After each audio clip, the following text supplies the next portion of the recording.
आइए 30 अप्रैल के सबसे अहम राष्ट्रीय अपडेट्स की इस दिलचस्प चर्चा में सीधे गोता लगाएं।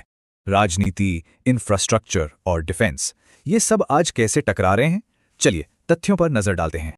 शुरुआत चुनावों से पश्चिम बंगाल के दूसरे चरण में 142 सीटों पर बम्पर वोटिंग हुई है। जरा सोचिए, 3 करोड़ से ज्यादा वोटर्स में से लगभग 92% ने अपने मताधिकार का इस्तेमाल किया। कमाल की बात यह है कि ग्रामीण इलाके आगे रहे। पूर्व वर्धमान में तो 93% क्रॉस हो गया। अब साउथ चलें तो तमिलनाडु के एग्जिट पोल्स में एम.के. स्टालिन का डीएमके गठबंधन वापस लौटता दिख रहा है। 334 सीटों वाली विधानसभा में यह गठबंधन 18 के जादुई आंकड़े को आसानी से पार करता लग रहा है। खैर, सस्पेंस 4 मई को खत्म होगा, जब चुनाव के फाइनल नतीजे आधिकारिक रूप से सामने आएंगे। प्रशासन की बात करें तो 8वें केंद्रीय वेतन आयोग का काम भी अब आधिकारिक तौर पर शुरू हो चुका है। दिल्ली में अभी सैलरी, पेंशन और भत्तों को लेकर सरकार और कर्मचारियों के बीच गर्मागर्म चर्चा चल रही है। पॉलिटिक्स में एक बड़ा अपडेट। राष्ट्रपति मुर्मू 5 मई को पंजाब के सीएम भगवंत मान से मिलने वाली हैं। मुद्दा क्या है? दल बदल।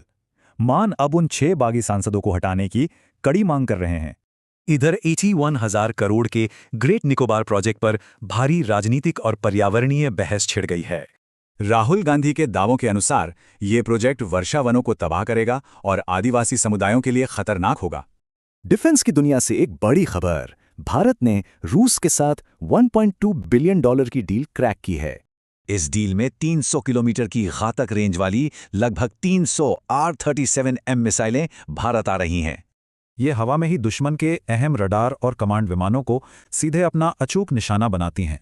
अब बात करें कल्चर की, तो 657 प्राचीन भारतीय कलाकृतियां सफलतापूर्वक देश वापस लाई जा रही हैं। 100 करोड़ रुपए से भी ज्यादा कीमत की ये अनमोल धरोहरें एक बड़े अंतर्राष्ट्रीय तस्करी नेटवर्क से छुड़ाई गई हैं। अंत में एक हैरान करने वाला कानूनी अपडेट। राजीव गांधी केस के दोषी एजी पेरारीविलन अब वकील बन गए हैं। बिल्कुल सही सुना। 31 साल जेल की सलाखों के पीछे बिताने के बाद वे आज खुद वकालत कर रहे हैं। चुनाव, डिफेंस और न्याय प्रणाली के ये बड़े बदलाव हमारे कल को कैसे आकार देंगे, सोचने वाली बात है।